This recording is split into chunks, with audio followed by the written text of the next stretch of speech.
Hey, what is up YouTube? So in this video I'll be talking about one of the main protagonists in My Hero Academia, and that's All For One. This video won't be too long, it'll be a short video, but expect more videos from me from now on, so let's just get into the video.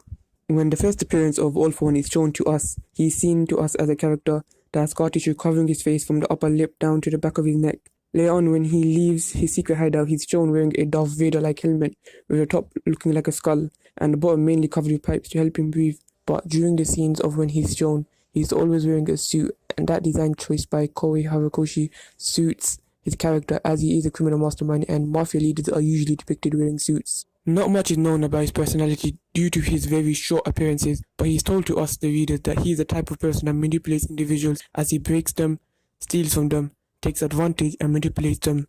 And evidence to this is when he found a helpless small Shigaraki alone and scared, and groomed him to become the hateful and deceptive Shigaraki now in the story. All For One is a very deceptive character, as he only helped Shigaraki and became his sensei and father-like figure just to get back at All Might.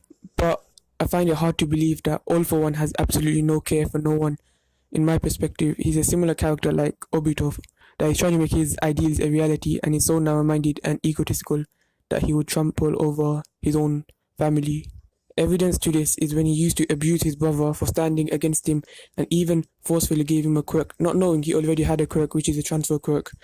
But now having two quirks in him, both mutated and formed One For All, an ability that stockpiles power and allows the user to transfer the power to another. In other words, All For One created his own nemesis. Another thing I want to quickly touch on is the naming scheme of both characters, as it comes from a phrase All For One and One For All, a phrase used to unify people, but when used individually has a completely different meaning. The name All For One symbolizes greed, arrogance and ego, and I just want to include that.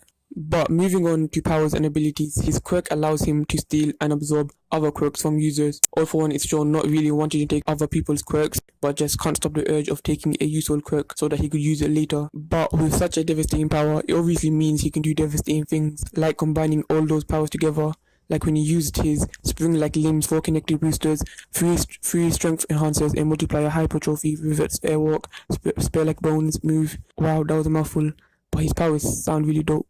I won't be naming and describing all his moves in this video, or this video would be like over 10 minutes long, but this is where I'll be ending the video, so peace. Wait, what do YouTubers usually say at the end of the videos? Oh yeah, like and subscribe.